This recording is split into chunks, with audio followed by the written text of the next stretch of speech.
Greetings, everybody. This is Chris. Just wanted to share with you part of a book that I'm reading.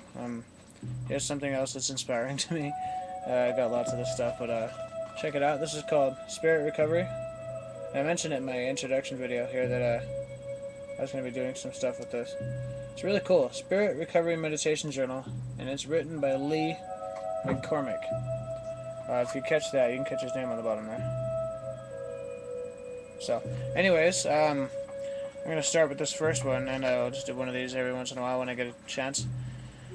It's called Who Am I? If I am not the person I believe myself to be, then who am I? Actually, I'm grateful to hear that I am not the Antichrist. That is a relief, but who am I? I have lived for so long with all the stories and behaviors of my disease that I've lost connection to whoever is underneath that. That's who I'm looking for in recovery, who I really am. I've tried for so long to be who or what I thought people wanted me to be, wanted or told me to be, that I don't want to do that again. I don't want to be defined by the world around me. To not be sure who I think I am is really scary. In fact, my question of identity leaves me hanging over a deep black void. Keep coming back. Those are the gentle words of support whispered in my ear. The journey is not easy.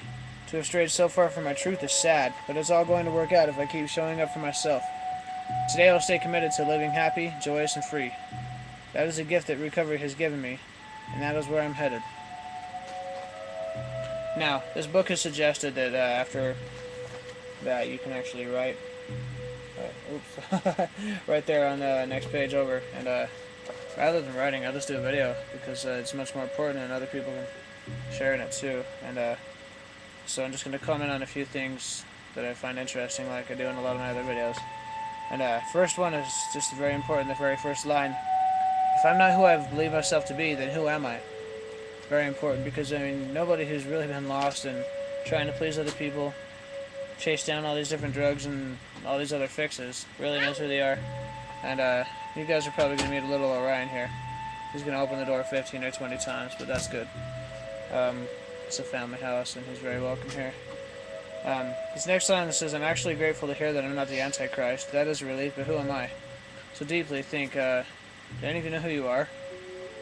I'm still learning who I am. You know, the more I get sober, the more I try to get in touch with my spirituality, the more I try to be there for my family, the better things seem to be getting, and I actually truly believe I'm learning who I am. Things are really good, because I'm no longer focused on serving only my desires. I'm actually trying to take care of things that are important. You know, we're waiting now on a house, we're waiting on all kinds of really super important stuff, and I think this is happening now because things are actually starting to fall into place from us being dedicated and taking very good care of ourselves and those people that we love. I'm going to go on down here further. It says, I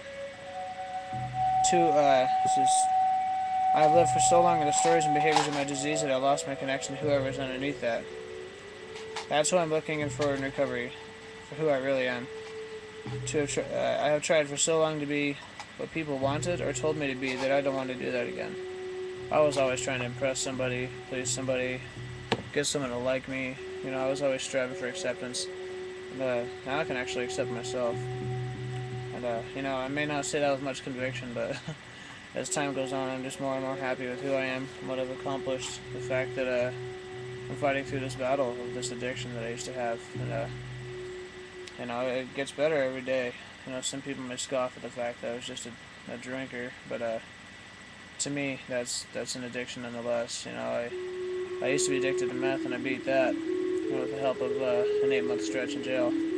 But you know, now I'm actually really clean, and before I was just dry. I can actually literally say I'm sober now because I've got a sponsor and I'm working the steps of this program that I'm in. So I'm going to cut down here to this little other part. This is keep coming back. Those are the gentle words of support whispered in my ear. I hear that all the time when I'm amongst this group of people trying to recover together. And it's actually kind of like a Zen state when you're in a meeting of these groups that I go to. Alcoholics Anonymous. We'll just get to the chase. And it's important, you know, because the people keep on telling you, keep coming back, keep coming back, keep coming back. And everybody there is really seriously interested in being your friend because, you know, they're all striving to stay sober, so they don't have any alternative motives for befriending you. You know, they simply just want to be there for you because it helps them, and I'm finding that it helps me to help other people. This journey is not easy. To strive so far from my truth is sad, but that's all going to work out if I keep showing up for myself. I hate to say that I'm serving only myself, but I have to comment on that because I agree. I've done myself so wrong for so long, and it's actually been like a shockwave that's gone out and affected people around me, those who love me, those who I work with, go to school with, and it's really sad, but like they say, it's all going to work out if I keep showing up for myself. I think it's very important to consider, that you can't love anybody else, you can't be there for anybody else unless you're truly there for yourself. I'm going to put this book down because I tend to follow them a little too much, and I'd rather just cut to the heart of the issue here. And that is that too many people are so lost in trying to please other people. They're trying to make themselves out to be some superhero. I've done that. I've tried being a vegan, straight edge, revolutionary, political, public speaker out there fighting the power and all this and that, and it really has brought me nothing. But what has brought me the most of it, actually what has brought me more than all of that, is doing things like this. I'm just sitting here focusing on trying to help other people by ways of productive and positive spirituality and action. And it sure is working for me. I can see it at work. I'm always telling people life is good now, and a lot of people laugh when they ask me how I'm doing. I say it's the best day of my life. It really truly is though, because yesterday's over. I can't celebrate that. I'm living now, and I have so much ahead of me, and I'm so excited. A lot of people who don't really know me won't understand this, but those who do would tell you where I was 6-7 years ago. It was a very, very dark and scary place, but here I am now, and I'm actually in the process now of waiting to get back into massage school. Things are getting really good, and I couldn't even begin to tell you where I know I'm going, where I'm focused on going. But I can just say that my ideas of pursuing my career in healing and doing the massage and astronomy, astrology stuff, and tarot and all that good thing are definitely getting closer. And it's just very inspiring, very, very beautiful future that I'm creating just because I got sober. And I'm following some of the ideas that are in these books. I'm getting the impression I'm starting to ramble, so just please share with me any opinions you have on any of this stuff.